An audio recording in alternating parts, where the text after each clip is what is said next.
You are listening to a pleasure podcast. For more from our Sex Podcast Collective, visit pleasurepodcasts.com.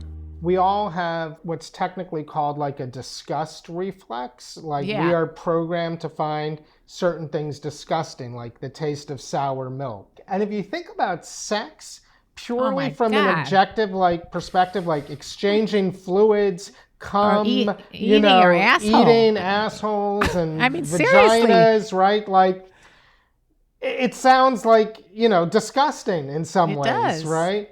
But the point is, this is what I love, like arousal. It disinhibits us and it just lowers that disgust reflex and all of it becomes delicious. It's uncomfortable to talk about sex, but sometimes it's important to get uncomfortable.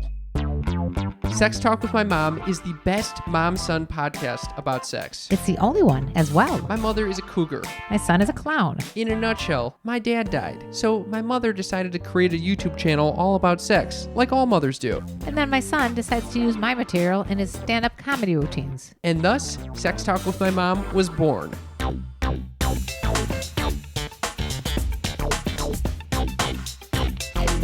Welcome to Sex Talk with My Mom. I'm Cam Potter. And I'm Karen Lee Potter. Oh yeah, we got a special episode for you sneaky freaks We today. got a banger. We got a banger. We haven't had a guest in a long time. And it's mainly because we enjoy hanging out just the two of us. But Right. sometimes someone comes along and they blow us away. And we were blown away, how many years ago? We were blown away on May 23rd, 2019. Oh, it's been a while. In episode 210, She Comes First with Dr. Ian Kerner.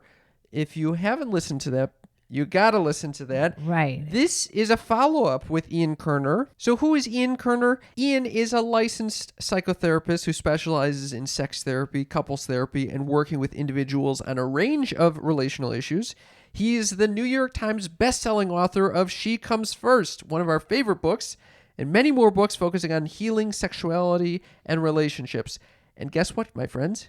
He just came out with a new book yesterday. It's called So Tell Me About the Last Time You Had Sex. He basically acts like a little investigative therapist. He's going in there like Sherlock Holmes into the bedroom, asking people to unpack what are they doing in there? How can we fix it? Literally in the first 5 minutes of meeting them. And so we do this on this episode. We have a wonderful discussion with him. We unpack my mother's sex script. Oh, yeah. I went through my sex script. If anybody wants to know what's like in the bedroom with KLP, you're going to hear it here. We also went through my sex script or lack thereof. You're going to hear about CRP's sex script. And we discussed... But he helped you, I think. He did. He totally did. We talk about hookup culture and casual sex. We talk about initiation in the bedroom. What Right. happens when one person is constantly initiating, the other is not. He makes sex fun. He thinks anything in the bedroom is a go as long as both parties are consenting. That could be porn. That could be sex toys. He just makes it be okay. And I think that a lot of people, especially during this last pandemic, have been in a situation where they just don't even feel like having sex because it just seems like so much effort, but he makes it fun again. And he does that by unpacking the sex script or the storyline that goes through everyone's sexual encounters. And I Right. think it's absolutely a wonderful framework through which you can view your own sex lives. Right. We are very happy with this interview. We hope you enjoy. Thank you for listening. And we love you, you little sneaky freaks. Here we go. Mother, I noticed in your sex script that you involve sex toys. I do. I think they're really important with a partner or without a partner. It's good to have one, especially one that stimulates the G-spot. Oh, Yeah. The Oh, inside. Oh My G is a super silent internal G-spot massager for bodies like mine with a vagina. Oh, what's so special about that? Oh my G. So do you know where the G-spot is, Kim? Yes, Mother. It's on the upper wall Okay. inside the vagina. That's exactly where it is, Kim. And what the Oh My G does, it has a unique massaging pearl that mimics this come hither motion you do with your fingers. It moves up and down, only it's a lot less work for your partner or you, and it's 10 times better. And typically when you're fingering yourself, how do you get that angle? You're like clawing in there. This has a sleek C shape, making it easy to directly and precisely massage your G-spot. And I understand that it's quiet. It's so quiet that if you want to masturbate while your partner's snoring away, You just go ahead and do it. They'll never know the difference. What about if you have roommates, you got children home? Even better. It's got that silent drive technology that makes it one of the quietest pleasure products on the market. Right now, Oh My G is offering our Sex Talk with My Mom listeners 30% off when you go to iobatoys.com and enter code MOM. That's iobatoys.com, IOBATOYS, toys.com, and use promo code MOM to get 30% off your Oh My G. Check out our episode description. Go to iobatoys.com, use promo code MOM. You're going to be Pleasantly surprised? Ian, welcome back to the show. Woohoo! I am super excited. It's nice to see you both. It's great to be seen. Yeah. Oh, no, that's his grandfather's favorite saying. And it's also great to put a face to the words that we've been reading because we've been reading your book. So tell me about the last time you had sex. I have it right here. It's phenomenal. Thank you. Thank you. Yeah. What a It catchy launches little today. name. Yeah. Mom, you saw me reading this yesterday. Yeah. I didn't want to Copious be notes. I did not want to be interrupted. He's very irritable when I interrupt him. I was taking notes, underlining. It was active reading. And I was doing Good. screenshots. I screenshotted one in particular, which I'll get to at some point. Okay. But so, since one of us is doing it on Kindle, he's got the paperback. Excellent. So- Well, thank you. It's like a textbook on how to have phenomenal sex. I mean, my first question has got to be, how does this book differ from your last one, which is a blockbuster hit, She Comes First? I love She Comes First. It's like the little book that could. It just continues to stay out there, and I will always love that book. But, you know, I wrote that book in 2002. It published in 2004. And so we're like in 2021 now. So it's been like 20 years, and I have grown. I've matured. I've been working with, thousands of patients. And So should she come first still? oh, yeah. She should still come first. That hasn't changed. Absolutely. I'm Okay. never I going to just wanna give make that sure. up. In fact, I think I even expand on that again in this book. But it was really just, 20 years or so of being a sex therapist and really wanting to almost make it like you're in the room with me. I don't know if it felt that way in reading it. I know Totally. there's actually Oh, a lot yeah. of research, but I really wanted to make it like you can fix and resolve an issue at home reading this book. And it's hot. Yeah, the case studies are very hot. Or sometimes they're like, "Oh God, thank God I'm not in that situation." But Right. it's great. In this book, you do an excellent job outlining what a sex script is and why that's important to look at for anyone. So, can you tell us what is a sex script? Yeah, so in my practice, I'll learn about the issue that a patient or a couple is dealing with, and then I will always ask them, so tell me about the last time you had sex, which is the title of the book. And it's a Great simple question. It's a simple question, but the idea is that every sexual event tells a story. It has a beginning, middle, and an end. There's a sequence of interactions that are physical, emotional, psychological. And so all of that creates what I call the sex script. And couples Yeah. come in, and generally their sex script, the way they're having sex, what they're doing, how they're moving through the sequence, it's usually replicating, repeating, and reinforcing the issue that they're having. So I literally want to look at the components of their sex script, what it contains, all of the meaning, all of the elements, and I want to help them rewrite their sex scripts away from pain and towards pleasure. So, we're thinking that to give our listeners a better opportunity to see this in action, Yeah. we could actually run through one of these with one of us or both of us. Okay. But Okay. not together. Okay. So just for the Well, record, wouldn't we we- are not having sex together. Okay. Let's just. Thank you for the fucking disclaimer, Mom.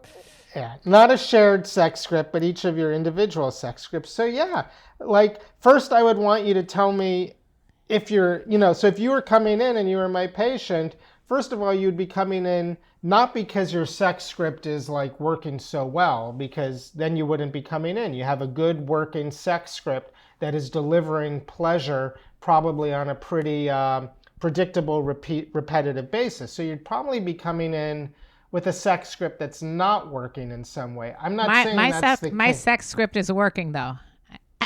I just wanted validation for my sex Well, script. luckily, we have a patient here that you can work with.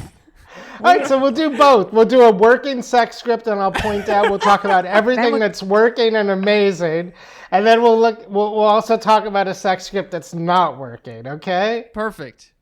What do you want to begin with? Let's go with the working sex script, or whatever you want. The good news is good. All right, let's go.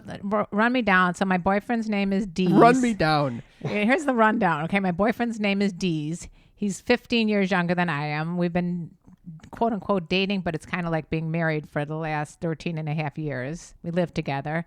Our sex life is one I feel that it's always been pretty good, pretty adventuresome. I mean, he has ADD. I have ADD. So I think it lends to, I mean, I don't know if I'm just talking off of, out of my ass, but I think the fact that we're both kind of like spontaneous lends itself to trying new stuff all the time.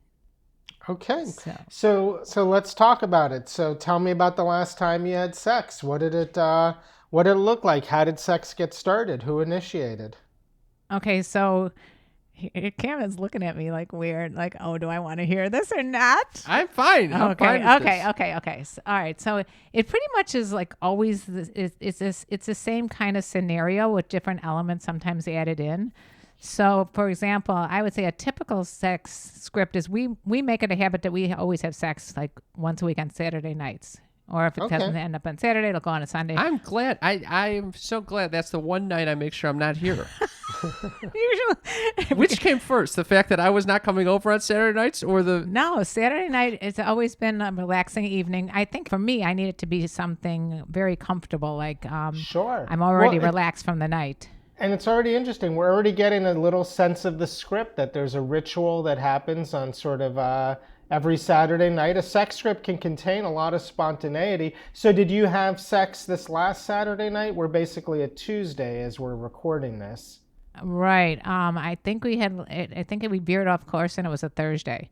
Sorry. Right. But it's typically on a Saturday. So let's talk about Thursday, though. Can you get an image of Thursday in your mind? Yeah. I like to always come first, as you know, as your last book has suggested, and he wants me to as well. So I can just run you down almost like a typical sex scenario, and I'll tell you what happened with that one. So usually I will be in charge of setting the mood. Like I need to have the lights dim. I need candles out. I need music playing. I have a special love list on Spotify, which I'll put at the show notes after this podcast, which goes on for hours. What else happens? So then sometimes we'll do crazy stuff. Like, sometimes we'll start with a back massage. Okay. And then he'll give one to me, then I'll give one to him. Then he may start pleasuring me in different ways. And then I'll start pleasuring him. And then we bring out like a vibrator.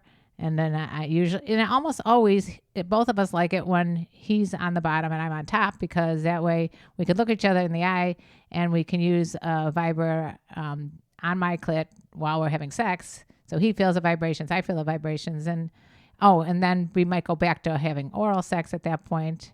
So it kind of it's a familiar dance that we can vary up a little bit, but typically it ends up that I will come first and then he will come and then everybody's happy. Okay. And that whole scenario takes about 2 minutes. Just kidding.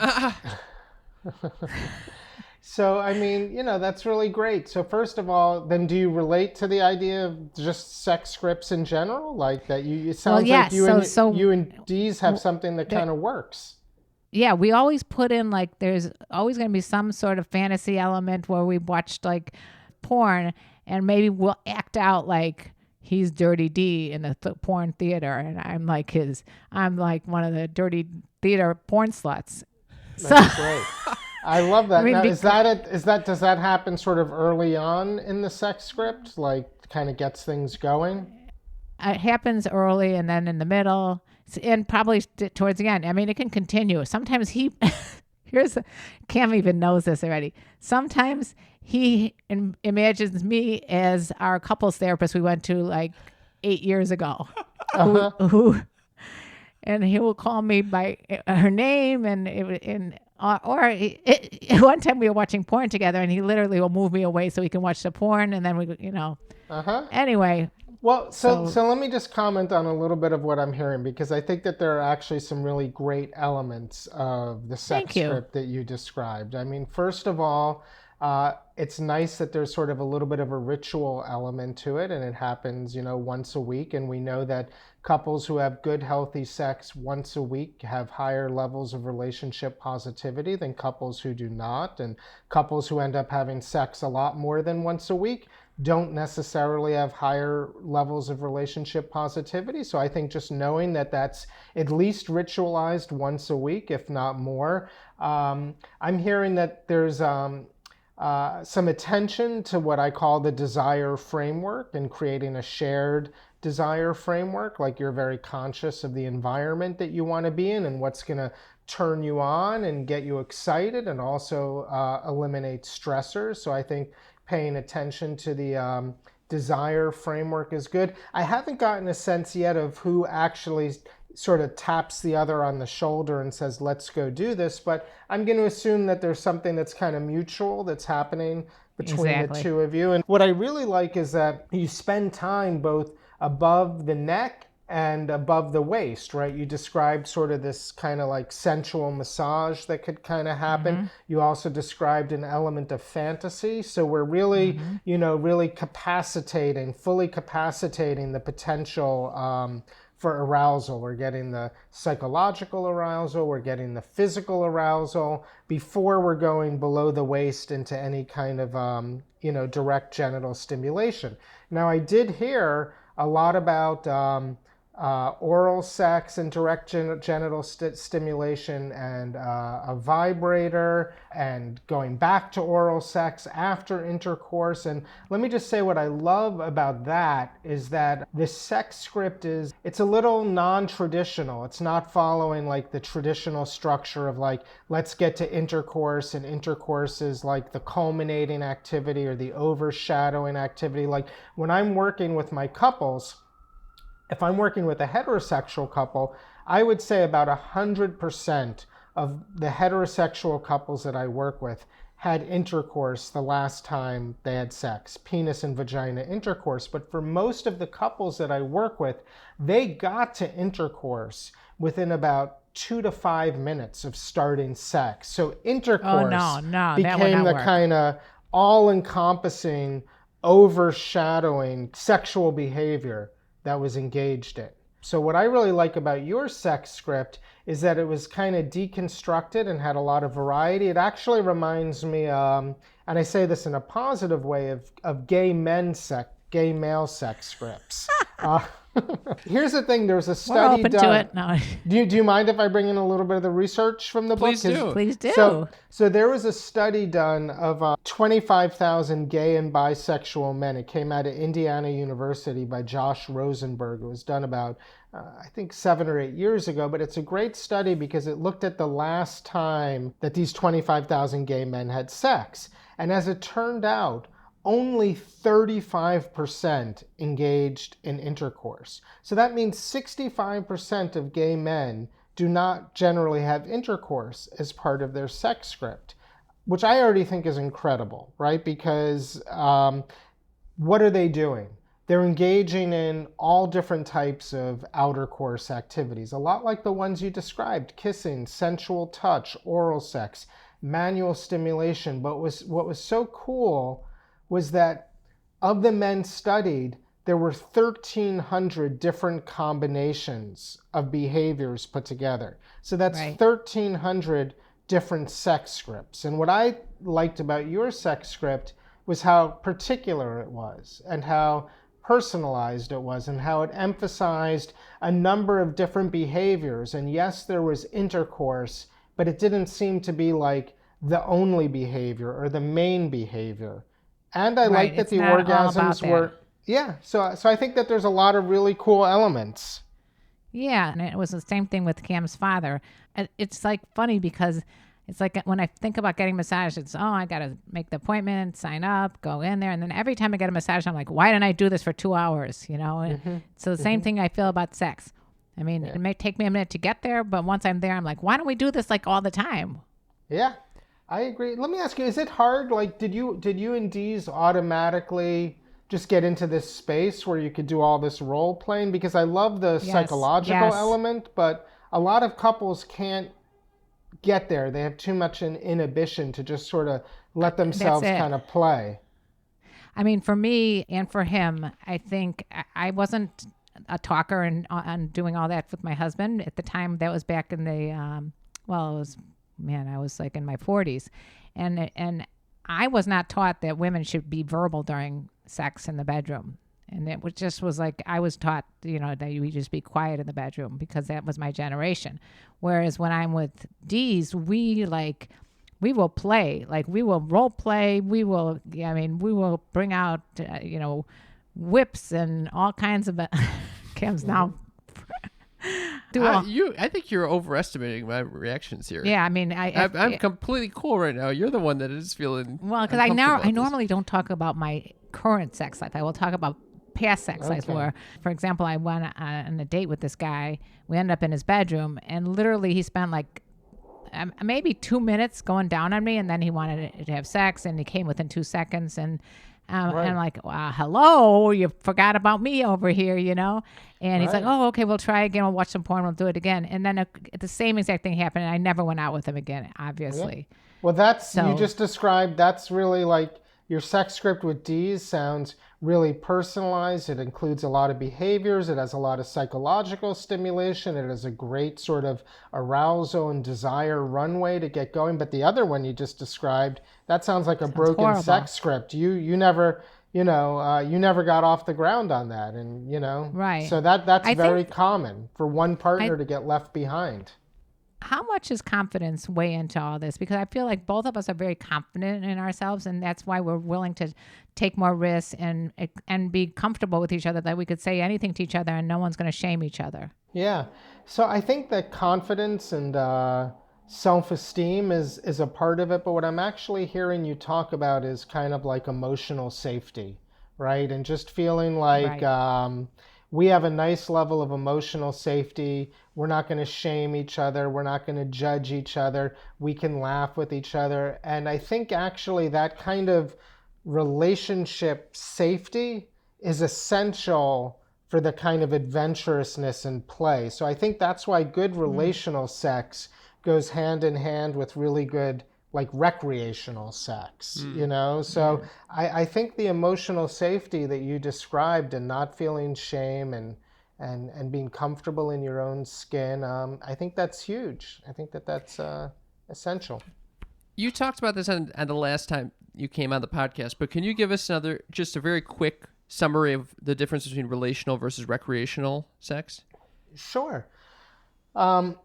I talk to my patients sometimes about there being 3 categories of sex: procreative, relational, and recreational. Procreative, we all know, is, penis and vagina. We're trying to make a baby. What really bums me out, though, is that the form of procreative sex, penis and vagina, is great for procreation, but it becomes the main behavior that we engage in these other categories, relational and recreational. And like when we're in a relational category, we want that safety, we want the connection, we want the intensity, we want to merge, we want to go to a place with another person that words cannot describe. We want to be in that totally mutual flow state where self-other boundaries just kind of dissolve and collapse. So that's kind of relational sex.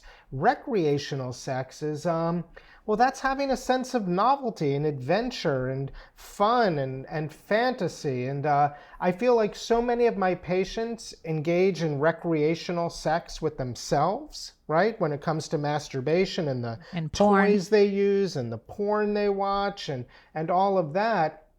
But when they're having sex with each other, they're kind of in a relational model that has lost a lot of its life. It's lost a lot of its vitality. The sex script has sort of gotten a little dehydrated. So that's why I really want couples to combine the relational with the recreational and to create what I call recreational sex. And for recreational sex to happen, it needs a very strong psychological component, but procreative sex, just that behavior of penis and vagina intercourse, really is not the form of sex that's best suited to recreational sex. It's really much more about outer course-based behaviors. Not to say it shouldn't include intercourse, but it really needs to be a whole menu of possible behaviors to engage in.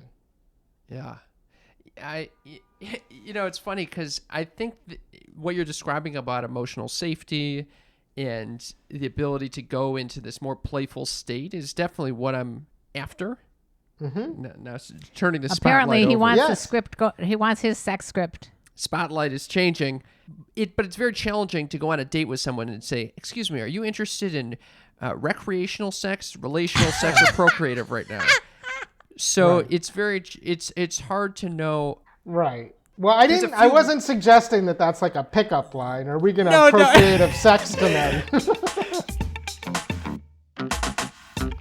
So in Ian's book, he discusses turn-ons and turn-offs and how it's really important to make sure that in your sexual environment, you got a lot of turn-ons. That's right. And so one of the most important things in the sexual environment is having a good mattress. Absolutely. You don't want to get on the thing and it's creaking all over the place. Or hard as a rock. We're talking about our favorite mattress, Helix Sleep.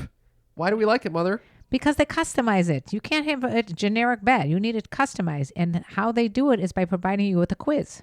And what is that quiz? It takes about 2 minutes to complete, and it matches your body type and sleep preferences to the perfect mattress for you. Why would you buy a mattress made for someone else? No, you want to get a mattress that is meant for your back, the way you sleep. So it asks you, okay, do you sleep on your side? Do you sleep on your back, your stomach? Do you like it firm? Do you like it medium? Do you like it soft? How heavy are you? How tall are you? And they will send you the perfect mattress. I took the quiz. I was matched with a Helix Dawn. I sleep on my back. I felt very cared for, knowing that this was the mattress for me. I didn't need to go into a shop. I didn't need to fucking haggle with a salesperson. Guess what, Mother? Helix is so awesome that it was awarded the #1 overall mattress pick of 2020 by GQ and Wired magazine. Just go to helixsleep.com/sextalk.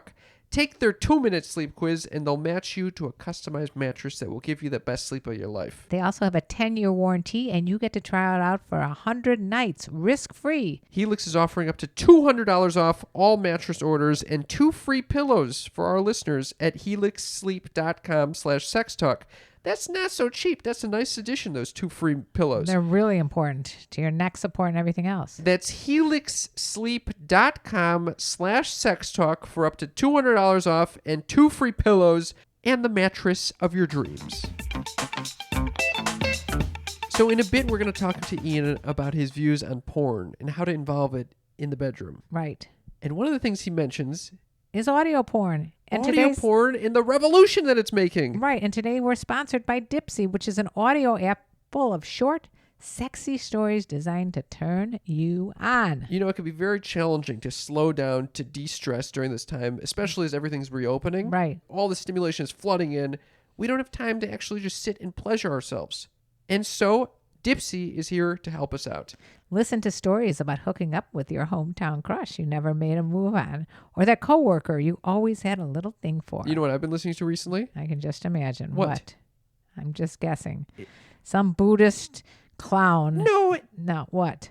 Hot Vinyasa 1. I knew It's it. Yoga. Her and him. It's a teacher in public, sensual. Oh my God. I can't even read the fucking description over here. I love autoerotica, maybe more so than visual porn. It allows me to imagine myself in these scenarios. I visualize my yoga instructor, Ursula. She's going down on me. Oh my It's a God. wonderful experience. And a visual thing, it's not the same person. What I love about Dipsy is that each Dipsy audio story features characters that feel like real people and immersive scenarios. So you feel like you're right there. It'll teach you how to talk dirty. That's exactly right. They release new content every week, so there's always more to listen to, no matter who you're into or what turns you on. So you little sneaky freaks, Dipsy's offering an extended 30-day trial when you go to dipsystories.com/mom. That's 30 days of full access for free when you go to DIPSEA stories.com/mom. Of course, that's in the episode description. That's dipsystories.com/mom. You're going to be having a good time. In order for me to feel emotionally safe, I kind of need to know what I'm signing up for. Because too many times in the past, I've signed up for something that the other person was not necessarily signing up for. Or I'm worried that would be the case. So you're single and dating now, Cam? You got it. Right. So you have a He's horny as fuck right now. He's so horny. Are you seeing anybody regularly, or is it just playing the field kind of? No, and I haven't seen people in like a year and a half, I'd say. Oh wow. So you're having sex for one right now. Yes, yeah. So you're COVID did and not. I'm preparing for the opening that's about to occur. Yeah. The summer of love. I think there's so much spring fever and summer sensuality in the air. This summer is going to be off the chart. It's crazy It's gonna be sexy. like rabid dogs are going to be on the loose. Yeah. So, do you have any advice for someone entering that? Yeah. Well, first of all, so I was single, and as you know from She Comes First, I was sexually dysfunctional. I didn't have a working sex script, and as a result, I was kind of pretty depressed and fatalistic, and sex was not working. So I think as a single person, first of all, just sort of knowing where are you in your sexual element? Like, what is the sex script that is going to allow, forget how you think you're supposed to be having sex, or even the person that you're going to be having sex thinks that you're supposed to be having sex.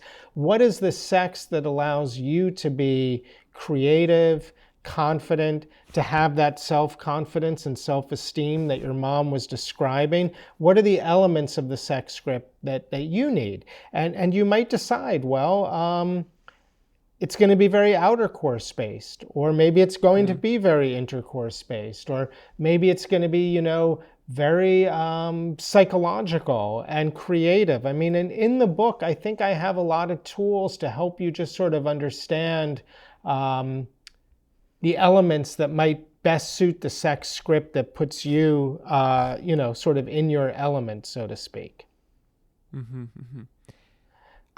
I think that the first step is finding someone right. That would to help. have sex with. Having a partner always helps. And I guess entering this summer of love, I don't have a strong desire to have just one partner and develop a relationship. It's like the same reason why I don't want to have a dog right now. I don't want to have like the response. I want to. Right. I've been pent up. I'm coming out of hibernation. Right. So I have that motivator. Like, I don't necessarily want this full-blown relationship right now. So I'm looking for more casual sex. Okay. And at the same time, as we discussed in the last podcast, as we discuss ad nauseum on this show, I come pretty quickly or quicker than I want to coming. And right. So I need that emotional safety that someone is not going to be like, what the fuck? That was like 2 seconds. Because that's not going to help the matters. If Right. Right. Okay. So Ian, does it really matter though? I mean, even if he comes real quickly, he can still pleasure her and come again probably very soon thereafter. So does it really matter if he comes that quickly? Well, I was following you through the pleasure part, but coming very soon, quickly thereafter, that really depends on the guy and his age and his lifestyle and just sort of his, I don't even know his if I can be able to natural get it up sexual temperament. I mean, and then a lot of guys who have premature ejaculation who are able to get erections again quickly will often prematurely ejaculate again. I mean, just because you sort of ejaculated once and then get an erection again doesn't mean that you're not going to ejaculate quickly the second time around. There are men who can prematurely ejaculate with almost completely flaccid penises. wow. So, but do women really care? Do women really care about what? If he has sex, he ejaculates quickly, Goes down on her for 20 minutes, and then he gets hard again, and they have intercourse again, and he just comes real quickly again. Do you think if he made sure that he gave her a great orgasm, that at that point the woman would say, "Oh, I don't want this anymore," because he just comes too quickly? No, I mean, I think that would be a kind of an interesting, sex script. I mean, for somebody who struggles with early ejaculation, I think you want to really focus on percolating a lot of arousal. I think you want to really focus on a lot of psychological arousal as well. You want to do whatever you can to get the person you're with really, fully aroused. I think you want to really sequence out sort of that transition into oral sex or outer course and direct genital stimulation. I think if you want to transition into intercourse, you should probably be within about 30 to 60 seconds of your partner's orgasm, and you should be able to either ask about that or communicate or on some level intuit that. And then I think you probably want to transition into a sex position like woman on top that's going to provide, the most direct clitoral stimulation. And more than likely, if you're a guy with premature ejaculation, you're pretty excited at that point and you're probably going to ejaculate. But if you're within that 60 or 45 second window, even if you ejaculate and your penis is becoming detumescent, there's still going to be a lot of clitoral stimulation against the pelvic bone. Wait, so detumescent means like just soft? Just losing that erection, all the blood's flowing out. So I mean, those are just some of the ways that I would start to think about the sex script that for somebody who's single and who has early ejaculation. And then you got to really own that sex script. Here's the thing, like, own the things that you need, right? Like if you need to be just very psychologically oriented to build arousal, and you want to be able to start talking about sex in a sexy way, or share a fantasy, or make that, part of your script, start to get good at doing that. If you're going to need to really rely on outer course over intercourse, and then be prepared to advocate for your sex script and to communicate about it. Because I think for a lot of guys with, say, erectile unpredictability or early ejaculation, they just go in feeling sort of like the underdog, like they're not going to be able to, do this thing, right? So, I mean, what do you make of these competing desires? The desire to experience the summer of love and, be free, and then this desire for that emotional safety. Good question. Yeah, well, let's brainstorm it a little bit. I mean, I think it's a little challenging because you're going to be with new people. Right? And just a lot of studies show that it takes a little while to develop some nice routines like what you have with D's, right? Like it takes a little while to learn how to dance like that and to be able to anticipate each other's moves, right? So I think you're going to have to be prepared for a lot of excitement, a lot of novelty, a lot of, spontaneity. But how could you get some emotional safety, or how could you start to feel really comfortable? I mean, just because it's somebody new, does that mean there isn't any emotional safety, or there isn't a level of comfort or communication, or? No. Usually with me, there's over communication. So I think I could develop emotional safety if, but it's hard to find that right person to. So basically, my whole approach is if I can't develop the emotional safety, I just won't engage. But that leads me having years go by without having any sexual interaction with my partners. So talk to me about what you need to cultivate emotional safety. How long does that take, or what do you do to cultivate it, or when do you start to experience that feeling of emotional safety? A couple dates, I'd say, and real dates where I'm sitting there maybe an hour or so, we're talking with the person, feeling them out, seeing how they respond to certain events. Right. And Cam, is the thing that you're worried about sexually the early ejaculation, that you're just not going to go home and really be a good lover with this person? Sexually, that's what I worry about. Okay. The other worry with regard to emotional safety is whether this person is on the same page in regard to, are they also looking for a more casual experience right now? Or are they thinking that this sex is going to lead to a relationship?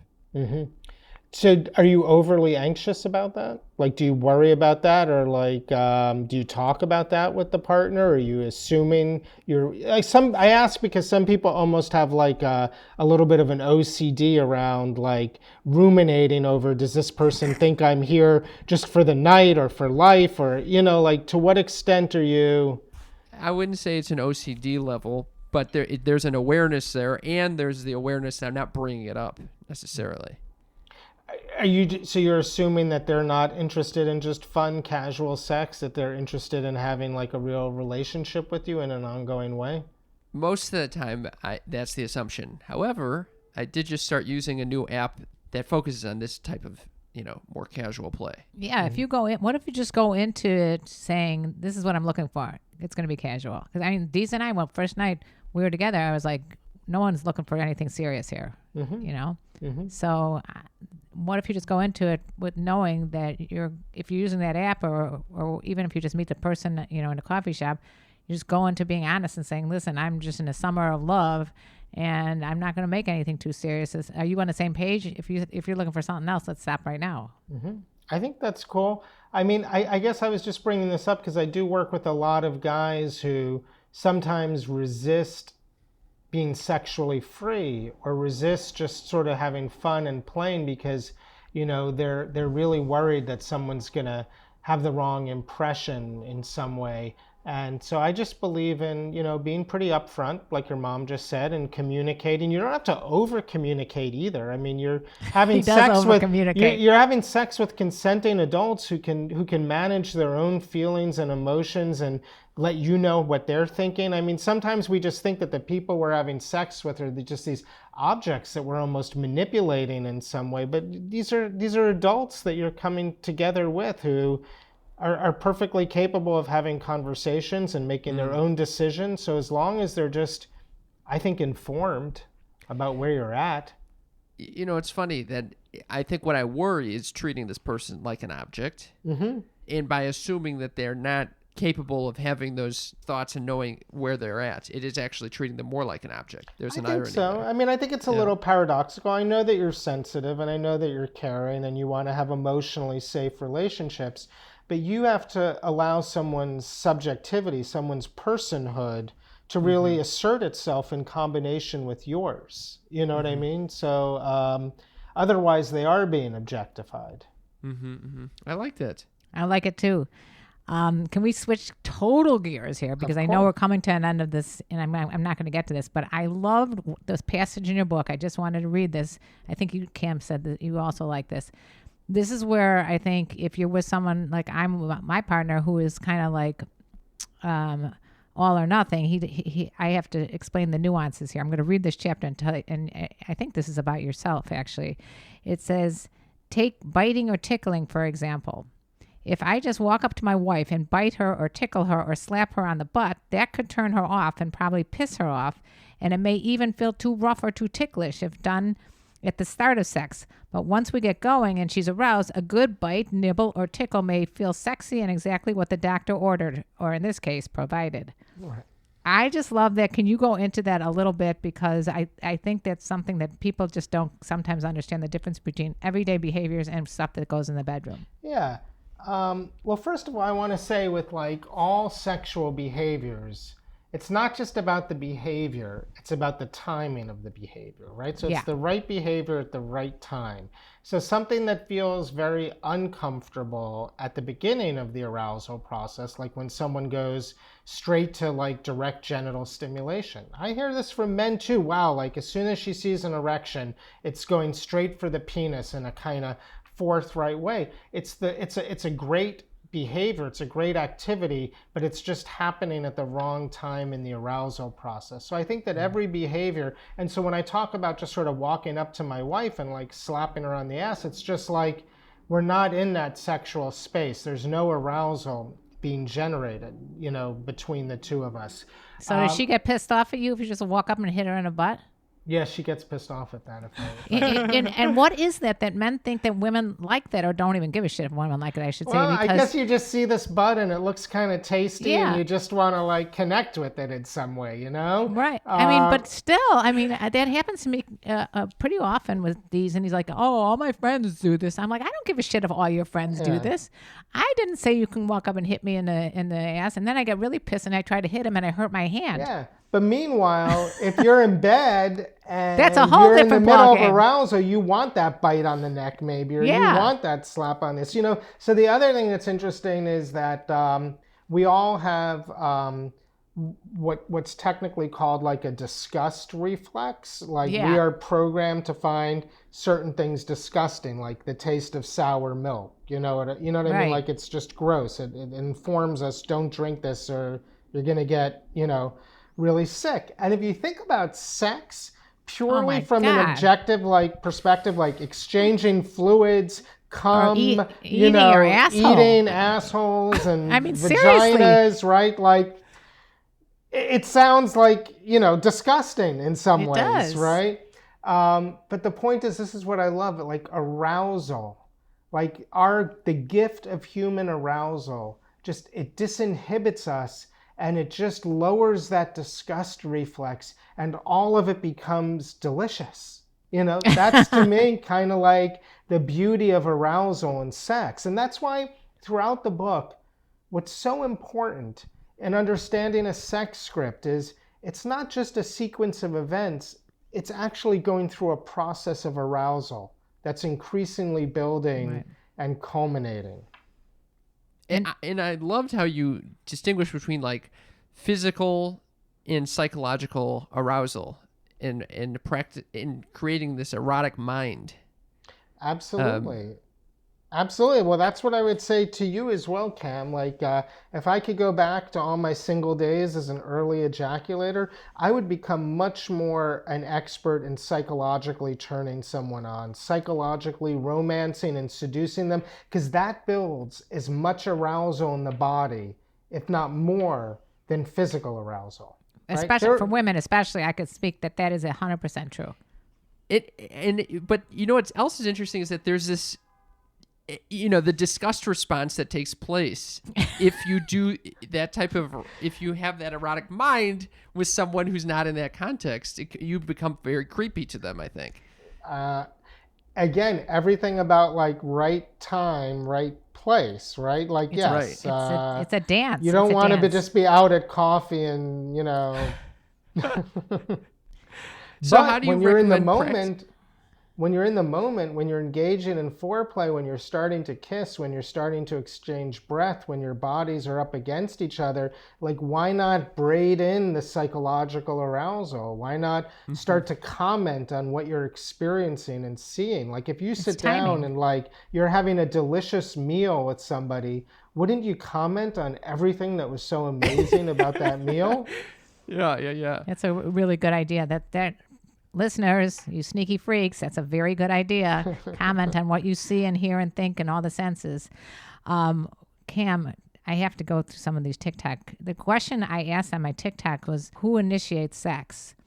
And I had some funny answers I wanted to run by you and see what you thought. Because I don't know, first of all, is it important who initiates? What's important is that each person's desire framework is honored. So I was just with a couple before we started talking. They were here and they have an issue, which is he always feels spontaneous desire. Like he's always interested in her. He would always love to go up and kiss her or talk to her.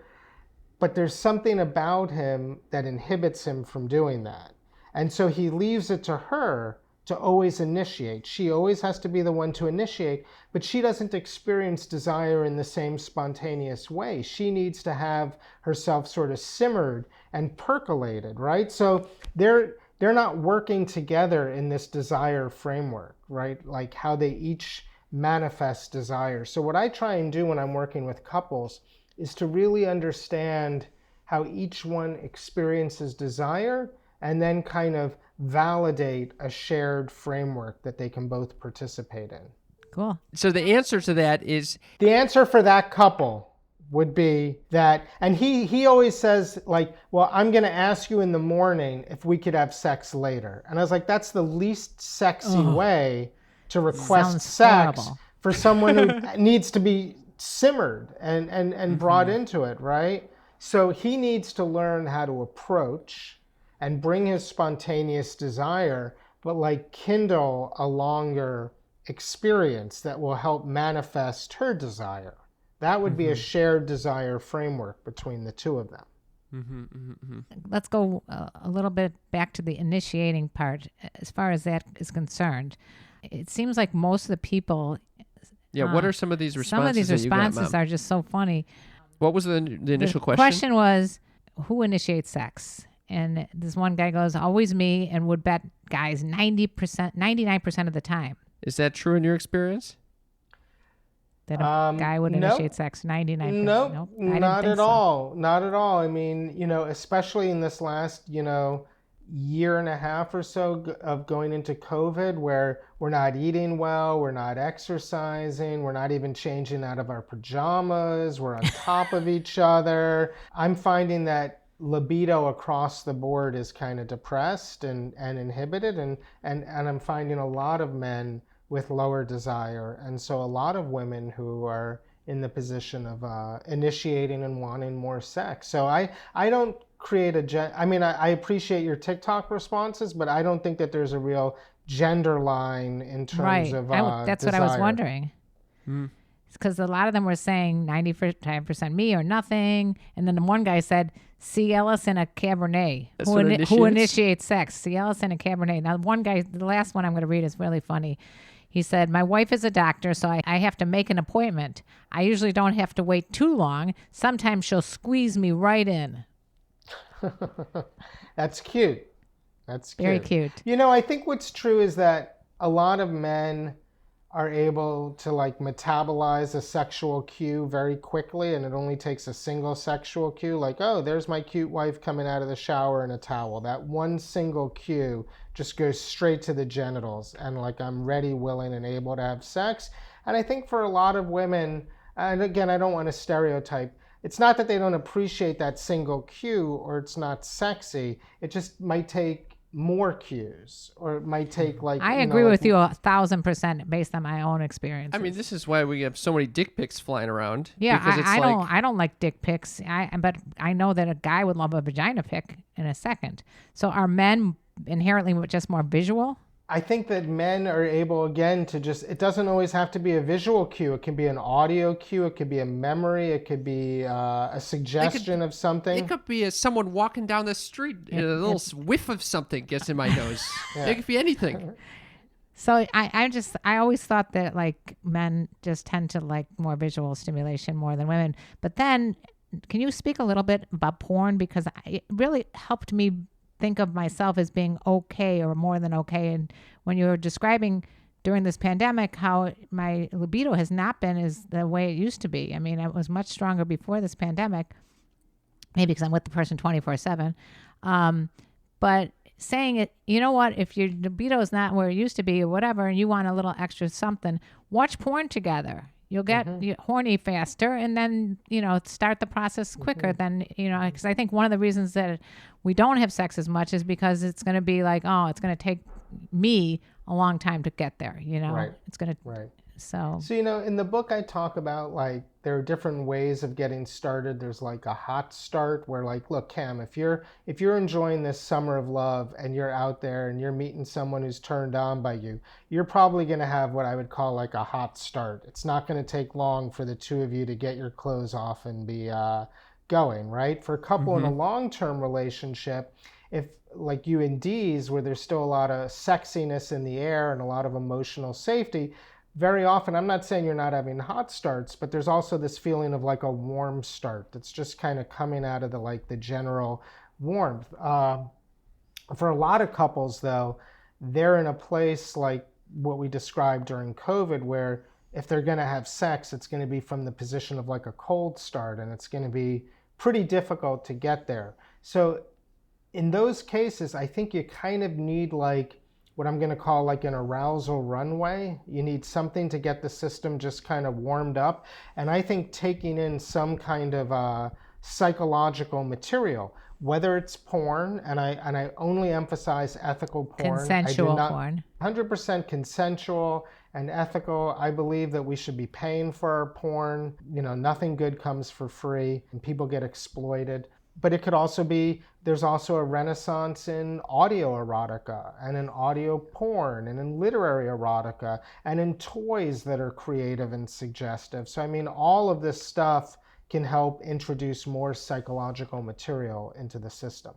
For our viewers and listeners, would you say there's nothing wrong with a couple that uses porn or uses vibrators, and that it doesn't mean, because I know I've heard this before from guys, well, she needs a vibrator to get off, or he needs porn to get off. I mean, yeah, I think all of those, you know, whether it's like, I have to be a walking erection, I have to last long. If I watch porn twice a day, I'm a sex addict. If she uses her vibrator once a day, she's a vibrator addict.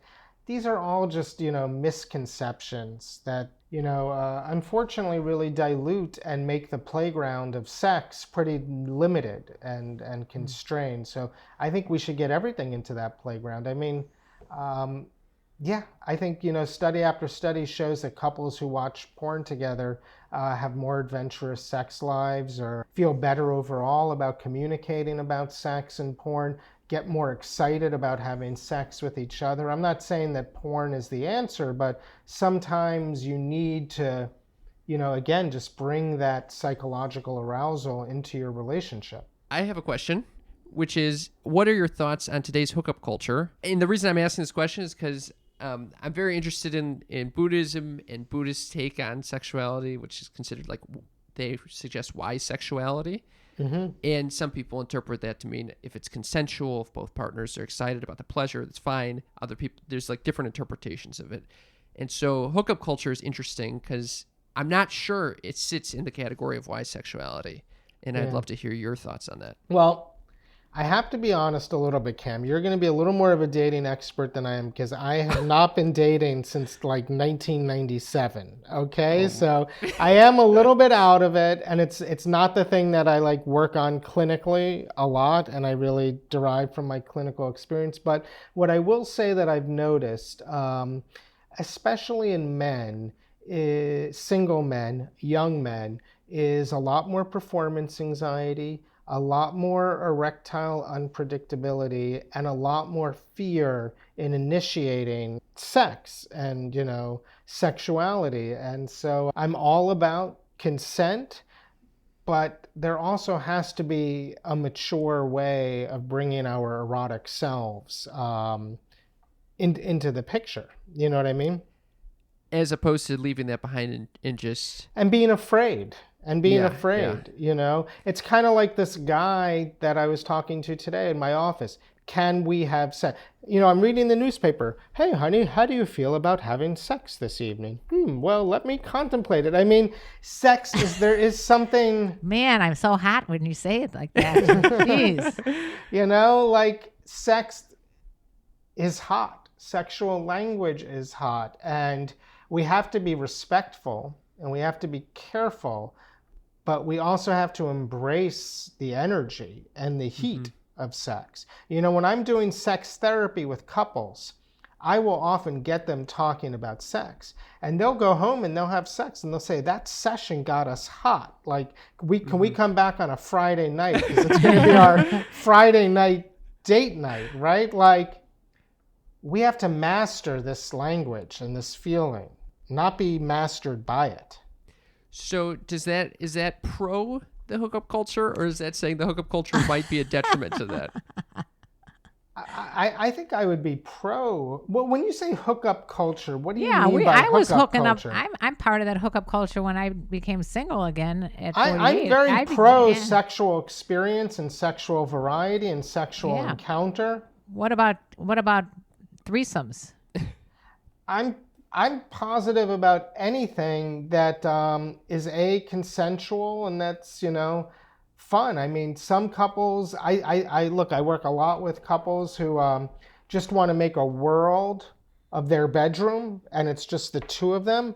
I work with a lot of couples who want to enjoy sex parties and shared sexual adventure and just like get out there in the world and enjoy others. Sometimes I work with couples who want all that adventure, but they want it in a more consensually non-monogamous way where they're sort of each getting, you know.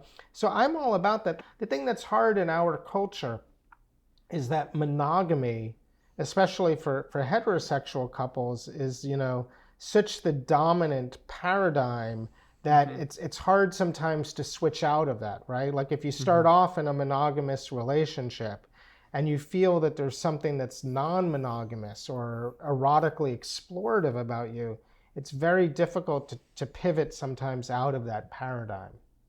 I love that you brought up the Coolidge effect too. The Coolidge effect being around the importance of novelty in a relationship, and women want it just as much, if not more, than men. Let's end on that note. Did everybody hear that? So, Ian, how do people find your work and follow you if they want to get in touch? Can you tell us about this book? Yeah. I mean, hopefully it's available in most or all bookstores. I know you can certainly get it on Amazon. Definitely my website is a great way to find me, iankerner.com. I'm not that hip to social media yet, or probably ever will be. So the website's a good way to find me. Okay, awesome. And the book is called So Tell Me About the Last Time You Had Sex, Laying Bare and Learning to Repair Our Love Lives. Did you know that rhymed a little bit? Laying bare and learning to repair? I did. It Now he does. Rolls right off the tongue. It was a little bit the idea of it, Cam, you know, like it sort of like rhymes a little bit.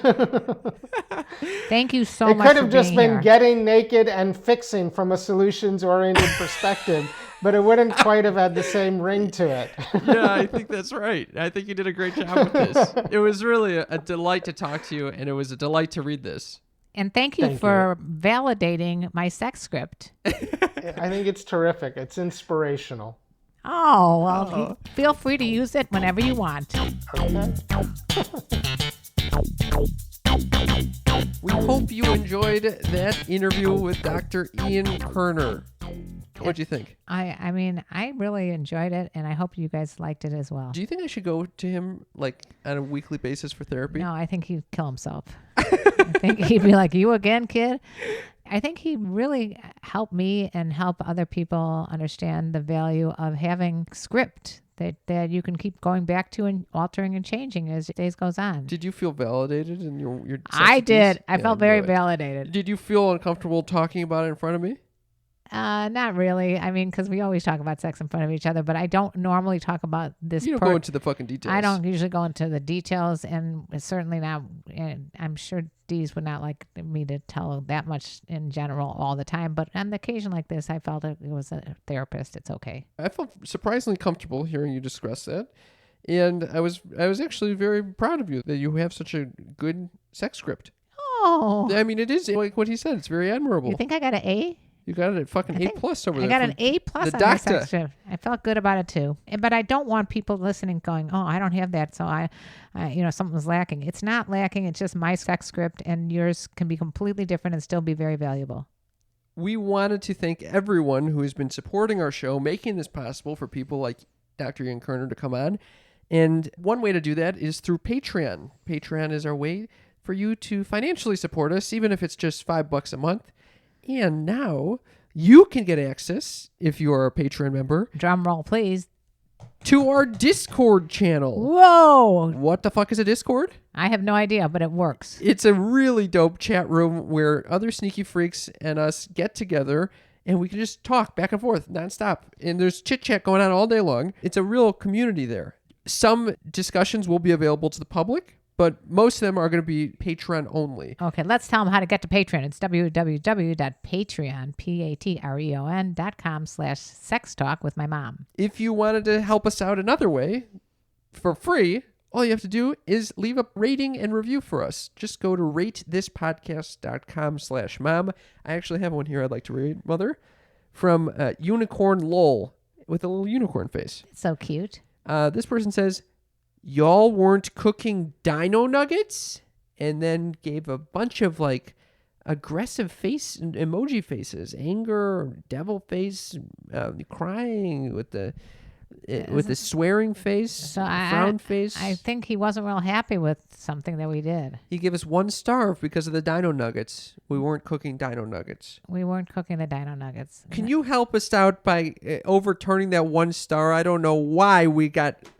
I guess we didn't do enough dino nuggets or something, Yeah. but now we got 1 star over there. So you little sneaky freaks, if you've gotten to this part of the podcast episode and you have not, can they write a review more than once? You can do it on multiple platforms. Right. So if you haven't, or if you have and would like to help us out and write another one, please do so we can get our ratings back up now that this dino nugget guy put us down to 1 star.